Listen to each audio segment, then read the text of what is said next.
RCP Singh, लेकिन एक बार भी उनको देखें उनके दौरे में कहीं भी शामिल होना? नहीं।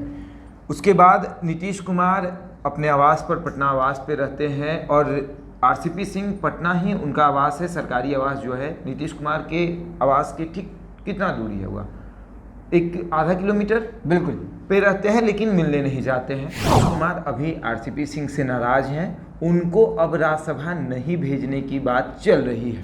तो बिहार में जो भी जदयू के नेता हैं वो आरसीपी सिंह से नाराज हैं, जो जदयू के नेता हैं। यहाँ तक कि मुख्यमंत्री नीतीश कुमार जो हैं वो भी नाराज हैं। आपको याद होगा कि नीतीश कुमार ने इसी पार्टी कार्यालय में, जदयू का जो यहाँ प्रदेश पार्टी कार्यालय है, वहाँ पर कार्यकर्ता से मिलन समारोह रखते हैं जी। सभी नेता मौजूद होते हैं, एक बड़ा फंक्शन होता है। और पहली बार कि बिहार के मुख्यमंत्री नीतीश कुमार कई दिनों के बाद पार्टी कार्यालय में जाते हैं और आरसीपी सिंह अपने आवास पे रहते हैं, लेकिन पार्टी कार्यालय नहीं जाते हैं। नीतीश कुमार किसको लाएंगे? नीतीश कुमार को किस पे भरोसा है जो आरसीपी सिंह को टक्कर दे सकता है? तो वो भी नाम है नीतीश कुमार के चहते हैं, वो भी नीतीश कुमार के गृह जिला से आते हैं और वो भी गृह जिला से आते हैं। बिल्कुल, और सबसे नालंदा से आते हैं। और सबसे बड़ी बात कि वो भी कुर्मी है, वो भी स्वजातीय नीतीश कुमार के हैं। और उससे भी बड़ी बात कि ये भी आईएएस अधिकारी हैं और 2000 बैच के आईएएस अधिकारी, ये भी आईएएस अधिकारी हैं और 2000 बैच के आईएएस अधिकारी। मतलब कितना सिमिलरिटी है। एकदम नीतीश कुमार ने आरसीपी सिंह के को काट करने के लिए ऐसे अधिकारी को बनाया है जो उनके स्वजातीय हैं, उनके गृह जिला से आते हैं, 2000 बैच के आईएएस अधिकारी हैं। उनका नाम मनीष वर्मा इनका नाम है। अब नीतीश कुमार चाहते हैं कि मनीष वर्मा को राज्यसभा भेजा जाए, जदयू की तरफ से आरसीपी सिंह को रिप्लेस कर दिया जाए। और सबसे बड़ी जो बातें हैं, जो सबसे बड़ा सवाल ये है कि जब आरसीपी सिंह का पद छिना जाएगा, जब राज्यसभा का पद उनका छिना जाएगा तो वो मंत्री भी नहीं रहेगा। भाजपा को अपनी पार्टी मानने लगे हैं। जिस तरीके से मोदी का, जो पीएम मोदी उनका बड़ाई करते हैं, खुले मंच से उनके विचारों को रखते हैं, और जिस तरीके से कभी कभी मैंने देखा है कि उनके जो बैकग्राउंड फोटो है बीजेपी के पोस्टर के तरह उनका दिखता है, मोदी जी के साथ फोटो दिखता है। हो सकता है केंद्र मंत्री हो तो भारत सरकार का इस तरीके से होता है, लेकिन मुझे इसके पहले भी बहुत सारे जदयू के जो नेता हैं वो केंद्र मंत्री रह चुके हैं जी। तो क्या नीतीश कुमार को वो नेता नहीं मानेंगे? नमस्कार, मेरा नाम है विशाल, आप दैनिक टॉप देखना शुरू कर चुके हैं। बिहार में इन दिनों राजनीतिक उठापटक जारी है और ये उठापटक हो रही है राज्यसभा चुनाव को लेकर के, क्योंकि बिहार में जुलाई में 5 राज्यसभा सीटों पर चुनाव होने हैं। जो बिहार के विधानसभा के सीटों के गणित है उसमें बीजेपी को 2 सीट मिलने हैं, जदयू को 1 सीट मिलना है, राजद को 1 सीट मिलना है। लेकिन इन तमाम सीटों के बीच एक जो चर्चा का विषय बना हुआ है वो आरसीपी सिंह को लेकर के है, क्योंकि आरसीपी सिंह का कार्यकाल जुलाई में ख़त्म होने जा रहा है। ये तीसरा टर्म होगा अगर उनको भेजा जाएगा, तो अगर नहीं भेजा जाता है तो उनका मंत्री पद खत्म हो जाएगा। ऐसे में हमारे साथ बात करने के लिए मौजूद हैं शशांक हमारे सहयोगी हैं, उनसे हम बात करेंगे कि क्या आरसीपी सिंह को तीसरा टर्म मिलेगा या नहीं मिलेगा, और अगर जदयू बनाती भी है राज्यसभा का उम्मीदवार तो किसको बनाएगी। शशांक, तो सबसे पहले शुरुआत करते हैं, बताइए कि जदयू अभी तक मौन क्यों है और किसको राज्यसभा उम्मीदवार बनाएगी। देखिए विशाल, सबसे पहले तो मैंने एक बार इस वीडियो को किया भी था, मैंने अपनी जनता मतलब दर्शक को बताया था कि आरसीपी सिंह को नीतीश कुमार इस बार राज्यसभा नहीं भेजने वाले हैं। कारण ये है कि आरसीपी सिंह से जदयू बहुत नाराज है, यहाँ तक कि नीतीश कुमार भी नाराज है। पहला कारण ये है कि आरसीपी सिंह बिहार में लगभग 3 महीने रहते हैं, ना पार्टी कार्यालय आते हैं, ना पार्टी के किसी नेताओं से मिलते हैं, ना ही बिहार के मुख्यमंत्री नीतीश कुमार से मिलते हैं। आपको याद है कि जब नीतीश कुमार अपने लोकसभा, मतलब पुराने जो लोकसभा है उसका दौरा कर रहे थे, हर जगह जा रहे थे, नालंदा में ही मौजूद थे आरसीपी सिंह, लेकिन एक बार भी उनको देखें उनके दौरे में कहीं भी शामिल होना? नहीं। उसके बाद नीतीश कुमार अपने आवास पर, पटना आवास पे रहते हैं और आरसीपी सिंह पटना ही उनका आवास है, सरकारी आवास जो है। नीतीश कुमार के आवास के ठीक कितना दूरी है हुआ, एक आधा किलोमीटर बिल्कुल पे रहते हैं, लेकिन मिलने नहीं जाते हैं। जी। दिल्ली में जब नीतीश कुमार जाते हैं तो बंद कमरे में लगभग आधे घंटे की मुलाकात होती है, उससे बिहार की राजनीति पूरी तरीके से गर्म हो जाती है। जी। उसके बाद जब आरसीपी सिंह बिहार आते हैं तो नीतीश कुमार से एक बार भी मिलने नहीं जाते हैं, जरूरी भी नहीं समझते हैं। बोचहा में जब नीतीश कुमार का चुनाव प्रचार करने का ये बनता है कि नीतीश कुमार 10 तारीख को जाएंगे चुनाव प्रचार करने, एनडीए का चुनाव प्रचार करने, उसके एक दिन पहले आरसीपी सिंह जाकर वहाँ चुनाव प्रचार कर देते हैं और चुनाव प्रचार में विधानसभा का चुनाव प्रचार करते हैं और वहाँ नीतीश कुमार के बदले मोदी का गुणगान कर रहे हैं। वहाँ कह रहे हैं कि नरेंद्र मोदी ने बिहार के लिए बहुत कुछ किया है। जी। क्या वो जदयू के नेता नहीं है? क्या आरसीपी सिंह को इस बात से दिक्कत हो गया कि ललन सिंह को राष्ट्रीय अध्यक्ष बनाया गया तो आरसीपी सिंह को दिक्कत हो गया?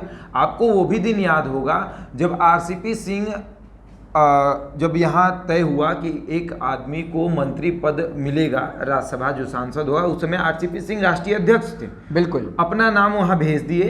उनको जब मंत्री पद मिल गया तो किस तरह से खलबली मची हुई थी पार्टी में। जी जी। पार्टी की तरफ से मतलब बहुत सारे लोगों, पार्टी में अनबनी थी, अनबन था पार्टी में, अंतर्कलह था, लेकिन कोई कह नहीं रहा था कि आरसीपी सिंह से हम नाराज हैं। जी। और बात ये चला कि नीतीश कुमार अभी आरसीपी सिंह से नाराज हैं, उनको अब राज्यसभा नहीं भेजने की बात चल रही है। नया नाम जो है, पहले आरसीपी सिंह का बैकग्राउंड देख लेते हैं। जी। आरसीपी सिंह 2000 बैच के आईएएस अधिकारी हैं। जी। नीतीश कुमार से पुराने संबंध है। जब रेल मंत्री थे नीतीश कुमार, उस समय से संबंध है। ये आईएएस अधिकारी थे, मतलब रेलवे में अधिकारी थे, और उस समय से इनके साथ पुराना संबंध है। और दोनों को गृह जिला भी नालंदा ही है। गृह जिला नालंदा है। एक जात से आते हैं, दोनों आदमी कुर्मी हैं। और नीतीश कुमार के सबसे फेवरेट मतलब नेता थे आरसीपी सिंह। जदयू में सबसे फेवरेट आरसीपी सिंह, फिर ललन सिंह आते। बिल्कुल। और 2010 में पहली बार इनको राज्यसभा जदयू की तरफ से भेजा गया। जी। दूसरी बार भी नीतीश कुमार इनके ऊपर मेहरबान रहे, राज्यसभा भेज दिए। जदयू के राष्ट्रीय अध्यक्ष का भी इनका पद मिला इनको। जदयू को इन्होंने संभाला, चलाया। उसके बाद जब ये, आपको याद होगा कि जब ये राष्ट्रीय अध्यक्ष बने तो जदयू का एक अलग कुनबा हो गया, जो ललन सिंह का कहा जाने लगा कि ललन सिंह का एक कुनबा है जो आरसीपी सिंह से नाराज रहा। मतलब जदयू दो गुट में बट गया। हाँ, बट गई। एक आरसीपी गुट हो गया, एक ललन सिंह गुट हो गया। तो अब जो है यहाँ पर बिहार में जो भी जदयू के नेता हैं वो आरसीपी सिंह से नाराज हैं, जो जदयू के नेता हैं। यहाँ तक कि मुख्यमंत्री नीतीश कुमार जो हैं वो भी नाराज हैं। आपको याद होगा कि नीतीश कुमार ने इसी पार्टी कार्यालय में, जदयू का जो यहाँ प्रदेश पार्टी कार्यालय है, वहाँ पर कार्यकर्ता से मिलन समारोह रखते हैं। जी। सभी नेता मौजूद होते हैं, एक बड़ा फंक्शन होता है। और पहली बार कि बिहार के मुख्यमंत्री नीतीश कुमार कई दिनों के बाद पार्टी कार्यालय में जाते हैं। और आरसीपी सिंह अपने आवास पे रहते हैं, लेकिन पार्टी कार्यालय नहीं जाते हैं। आपको याद है कि आरसीपी सिंह आखिरी बार पार्टी कार्यालय कब गए थे? आपको याद है? नहीं, हाल फिलहाल में, तो बहुत दिनों के बाद भी याद नहीं आ रहा है कि कब लास्ट टाइम वो गए थे। आरसीपी सिंह पार्टी कार्यालय तब गए थे जब वो दिल्ली से मंत्री बनकर आए थे। उसके एक महीने बाद एक बार और गए थे पार्टी कार्यालय। उसके बाद अभी तक पार्टी कार्यालय नहीं गए। क्या पटना में नहीं आते हैं? पटना में उनका आवास है, सरकारी बंगला मिला हुआ है, फिर भी नहीं आते हैं पार्टी कार्यालय। और दूसरी बात, अब देखिए, इनको रिप्लेस किया जाएगा तो कौन आएगा? जी बिल्कुल, ये एक अहम सवाल है जो हम, ये बड़ा सवाल है कि इनको रिप्लेस करके नीतीश कुमार किसको लाएंगे? नीतीश कुमार को किस पे भरोसा है जो आरसीपी सिंह को टक्कर दे सकता है? तो वो भी नाम है, नीतीश कुमार के चहेते हैं, वो भी नीतीश कुमार की गृह जिला से आते हैं। और वो भी गृह जिला से आते हैं, और सबसे नालंदा से आते हैं। और सबसे बड़ी बात कि वो भी कुर्मी है, वो भी स्वजातीय नीतीश कुमार के हैं। और उससे भी बड़ी बात कि ये भी आईएएस अधिकारी हैं, और 2000 बैच के आईएएस अधिकारी, ये भी आईएएस अधिकारी हैं, और 2000 बैच के आईएएस अधिकारी। मतलब कितना सिमिलरिटी है। एकदम नीतीश कुमार ने आरसीपी सिंह के को काट करने के लिए ऐसे अधिकारी को बनाया है जो उनके स्वजातीय हैं, उनके गृह जिला से आते हैं, 2000 बैच के आईएएस अधिकारी हैं। उनका नाम मनीष वर्मा इनका नाम है। और मनीष वर्मा उड़ीसा कैडर के आईएएस अधिकारी हैं। और देखिए, इसके पहले भी हमने ये खबर चलाया था तमाम लोगों का मतलब रिएक्शन आया था कि आप कैसे तुम ये खबर चलाते हो, लेकिन अब ये लगभग फाइनल हो गया है। आज आपने जिस तरीके से आरसीपी सिंह को झल्लाते हुए देखा है बिल्कुल पत्रकारों पर, जो पत्रकारों ने उनसे सवाल किया कि आखिर कब जदयू की तरफ से राज्यसभा भेजने का नाम अनाउंस होगा, तो उन्होंने कहा कि मैं कुछ नहीं जानता हूँ, पार्टी ही तय करेगा। झल्ला गए। मनीष वर्मा पर नीतीश कुमार को बहुत भरोसा है। मनीष वर्मा उड़ीसा कैडर के आईएएस अधिकारी हैं। देखिए इनके बारे में कुछ जो है वो अभी आपदा प्रबंधन के इनको 2005 में इनको पद मिला था बिहार में। ये उड़ीसा बैच के हैं, उड़ीसा के। इनको बुलाया जा रहा था जब उड़ीसा वापस इनका जब कार्यकाल यहाँ समाप्त हो गया, तो इनको लगा कि अब हम नीतीश कुमार से दूर हो जाएंगे, तो उन्होंने रिजाइन कर दिया वहाँ पर। रिजाइन कर दिया उड़ीसा से। यहाँ पर इनको पद मिला। अब नीतीश कुमार चाहते हैं कि मनीष वर्मा को राज्यसभा भेजा जाए, जदयू की तरफ से आरसीपी सिंह को रिप्लेस कर दिया जाए। और सबसे बड़ी जो बातें हैं, जो सबसे बड़ा सवाल ये है कि जब आरसीपी सिंह का पद छिना जाएगा, जब राज्यसभा का पद उनका छिना जाएगा, तो वो मंत्री भी नहीं रहेंगे। बिल्कुल 6 महीना तक उनको लोकसभा के राज्यसभा के सदस्य बनना पड़ेगा, नहीं तो इस्तीफा देना पड़ेगा। अच्छा, एक ये भी सवाल हम आपसे पूछते हैं कि अगर राज्यसभा का ये जो चुनाव हो रहा है 2 सीटों पर, 5 सीटों पर, जिसमें 2 सीट जदयू को चूज करना है कि नहीं, एक सीट उनके कोटे में एक सीट है, तो जिसमें आरसीपी सिंह है, राज्यसभा सांसद हैं जदयू की तरफ से, और एक सीट वो जो उनका उपचुनाव होना उन पे तो अनिल हेगड़े जी को नामित कर दिया गया है। लेकिन सबसे बड़ा सवाल ये है कि आरसीपी सिंह को अगर राज्यसभा नहीं भेजा जाएगा तो फिर मंत्री कौन रहेगा? जी, मंत्री कैसे रहेंगे? इस्पात मंत्री तो रहेंगे नहीं। बिल्कुल। तो क्या आरसीपी सिंह जदयू से दूरी बनाएंगे? ये भी बड़ा सवाल है। बिल्कुल। लेकिन आरसीपी सिंह जो है जदयू से दूरी बना चुके हैं, बिल्कुल। आप देखिए वो मोदी के करीब आ चुके हैं, बीजेपी के करीब आ चुके हैं, भाजपा को अपनी पार्टी मानने लगे हैं। जिस तरीके से मोदी का जो पीएम मोदी उनका बड़ाई करते हैं, खुले मंच से उनके विचारों को रखते हैं, और जिस तरीके से कभी कभी मैंने देखा है कि उनके जो बैकग्राउंड फोटो है बीजेपी के पोस्टर के तरह उनका दिखता है, मोदी जी के साथ फोटो दिखता है। हो सकता है केंद्रीय मंत्री हो तो भारत सरकार का इस तरीके से होता है, लेकिन मुझे नहीं, इसके पहले भी बहुत सारे जदयू के जो नेता हैं वो केंद्र मंत्री रह चुके हैं जी। तो क्या नीतीश कुमार को वो नेता नहीं मानेंगे? क्या बिहार से आपको राज्यसभा सांसद बना के भेजा गया है जी, क्या आप अपनी पार्टी को पार्टी नहीं मानेंगे जी? क्या आप अपने कार्यकर्ताओं से नहीं मिलेंगे? आपको याद है कि आरसीपी सिंह ने एक शक्ति प्रदर्शन किया था अपने आवास पे, नालंदा में? नहीं, यहाँ पटना में भी किया था। बिल्कुल, याद आ गया। और वहाँ पर जदयू के वैसे कार्यकर्ता और नेता मौजूद थे जो आज तक आप उनको कभी पार्टी कार्यालय में नहीं देखेंगे। एक भी ऐसे नेता मौजूद नहीं थे वहाँ पर जिनको पार्टी से मतलब। तो कहीं ना कहीं जिस तरीके से लगातार जो बातें सामने आते हैं कि जदयू में 2 गुट बटा हुआ है, एक आरसीपी गुट है और ललन सिंह का गुट है, तो ये बात बिल्कुल सत्य है, क्योंकि बार बार जदयू की तरफ से इस बात को नकार दिया जाता है कि एक ही गुट है, वो नीतीश कुमार का गुट है, वो जदयू का गुट है, और कोई ललन का गुट नहीं है, कोई आरसीपी का गुट नहीं है, और कोई उपेंद्र कुशवाहा का गुट नहीं। तो साफ तौर पे जिस तरीके से आप बात कर रहे हैं, जिस तरीके से बता रहे हैं, जिस तरीके से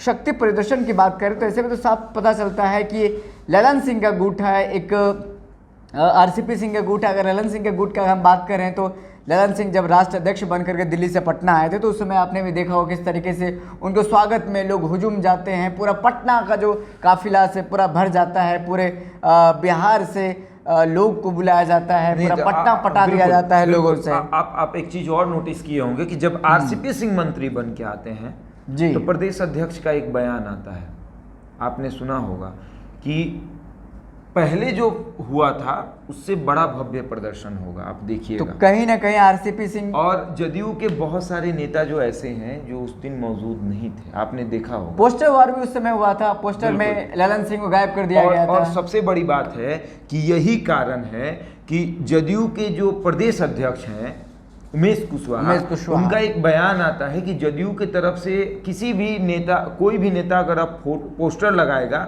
उसमें सिर्फ और सिर्फ नीतीश कुमार की तस्वीर बिल्कुल है। ये पार्टी की तरफ से बाकायदा हाँ, प्रेस रिलीज में जारी किया गया, एक निर्देश के तौर पे समझिए माना जाए इसको। अब मनीष वर्मा पे आते हैं। मनीष वर्मा चर्चा में कब आए थे? मनीष वर्मा चर्चा में तब आए थे जी, जब 2014 में रावण वध हुआ था जी, तो उस समय बहुत हंगामा हुआ गांधी मैदान में, आपने देखा होगा। जी, जी। उस समय जिला अधिकारी थे मनीष वर्मा, यहाँ के जिला अधिकारी थे, तो उस समय उनका नाम बहुत ज़्यादा चर्चा में आया था। उसके बाद उन्होंने देखिए 2014 में लोकसभा चुनाव था, उस समय मतलब कई बूथों पर ऐसा हो रहा था कि क्या वो उसको बोलते हैं कि बूथ कैप्चरिंग बूथ कैप्चर करने की बातें हो रही थी। उस समय मनीष वर्मा ने चुनाव आयोग को लेटर लिखकर इसके लिए ये आगाह किया था कि इन बूथों पर होने वाला है। तो इस तरीके से मनीष वर्मा चर्चा में रहते हैं। और नीतीश कुमार के सबसे फेवरेट आदमी हैं अभी मनीष वर्मा। आरसीपी सिंह के बाद अगर किसी के ऊपर अगर नाम कोई जाएगा जी, अगर आरसीपी सिंह को रिप्लेस किया जाएगा तो वो मनीष वर्मा होंगे। और आरसीपी सिंह का रिप्लेसमेंट देखिए शशांक, मैं आखिरी सवाल आपसे यही पूछना चाहूँगा। जिस तरीके से आरसीपी सिंह को साइडलाइन की बात करने कहा आपने कि साइडलाइन किया जाएगा जेडीयू से, जेडीयू में उसको राज्यसभा नहीं बनाया जाएगा, 2 टर्म उनको पहले बना दिया गया है, ये तीसरा टर्म होगा। जिस तरीके से वो शक्ति प्रदर्शन करते हैं, जिस तरीके से 31 विधायकों का परेड होता है उनके आवास पर, क्या इससे आपको नहीं लगता है कि तोड़ देंगे जेडीयू को आरसीपी सिंह? देखिए आपने सही कहा कि आरसीपी सिंह 31 विधायकों का परेड करवा देते हैं अपने यहाँ, अपने आवास पे। और जदयू के तमाम नेताओं को और बिहार के मुख्यमंत्री नीतीश कुमार को ये दिखाने की कोशिश करते हैं कि अगर आप हमको राज्यसभा नहीं भेजेंगे तो ये 31 विधायक मेरे पास हैं और हम जिधर कहेंगे इधर जाएंगे। जी, नीतीश कुमार को ये भी डर तब लग गया था जब ये लगातार जदयू के मतलब नेताओं से मिलना बंद कर चुके थे, तमाम ऐसी मतलब गतिविधियों में शामिल हो रहे थे जो जदयू के विपक्ष में खड़ा इनको कर रहा था। आपको याद होगा कि जातिगत जनगणना को लेकर जदयू कितनी ये है एक्टिव है, यहाँ तक कि बिहार के मुख्यमंत्री नीतीश कुमार भी चाहते हैं जातिगत जनगणना। चलिए उस पर आप अगर आरसीपी सिंह से सवाल करते हैं तो आरसीपी सिंह भाजपा के साथ खड़े नजर आएंगे, उनको जाति जनगणना की कोई जरूरत नहीं है। और उससे भी बड़ा सवाल कि विशेष राज्य के दर्जे पर जदयू कितना एक्टिव है? बहुत एक्टिव है। आज के डेट में जो जदयू के राष्ट्रीय अध्यक्ष हैं ललन सिंह जी, उनका हर दिन एक ट्वीट आता है कि हमको विशेष राज्य का दर्जा चाहिए। जी बिल्कुल, हर चीज से जोड़ के देखते हैं विशेष राज्य के दर्जे पर। जब इस बारे में उनसे सवाल किया गया तो उनका क्या जवाब था? उनका जवाब था कि देखिए विशेष राज्य के दर्जे को साइड रखते हैं और जो विशेष पैकेज मिल रहा है बिहार को उस पर चर्चा करते हैं।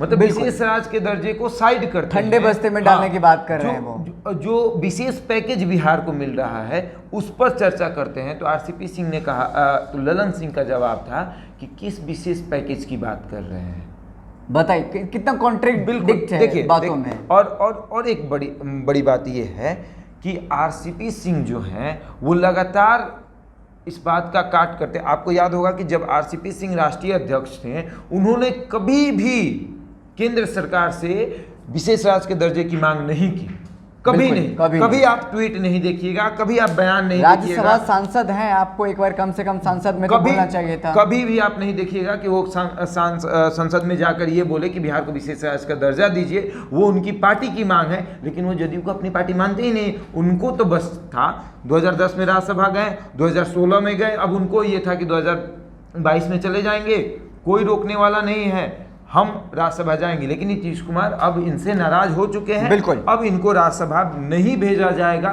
ये तय है कि मनीष वर्मा राज्यसभा जाने वाले हैं जदयू के तरफ से। देखें तो साफ तौर पे जिस तरीके से बिहार की राजनीति अभी उठापटक चल रही है, गर्माहट देखने को मिल रही है। एक तरफ जहां राजद में उठापटक जारी है, 2 सीटों पर अभी उम्मीदवार का घोषणा करना, तो वहीं जदयू 1 सीटों का भी ऐलान नहीं कर पा रही है क्योंकि पेच आरसीपी सिंह में फंसा है। आरसीपी सिंह अभी मंत्री हैं, केंद्र में दूसरा टर्म में राज्यसभा पहुंचे हैं। अगर इस बार नहीं बनाया जाता है तो उनको केंद्रीय इस्पात मंत्री से इस्तीफा देना पड़ जाएगा, जिसमें कि बहुत बड़ा भूचाल भी जदयू में देखने को मिलेगा। क्योंकि हमने आपको बताया कि 31 विधायकों के साथ उन्होंने अपने नालंदा आवास पर परेड कराया है, जिससे ये शक्ति प्रदर्शन माना जाए जदयू में। और साफ तौर पे ये संदेश है सीएम नीतीश कुमार को कि अगर आप मुझे जदयू में की तरफ से राज्यसभा नहीं भेजते हैं तो ऐसा ऐसा हो सकता है। फिलहाल आपकी क्या है राय, आप हमें कमेंट बॉक्स में कमेंट करके बता सकते हैं। बहुत बहुत धन्यवाद।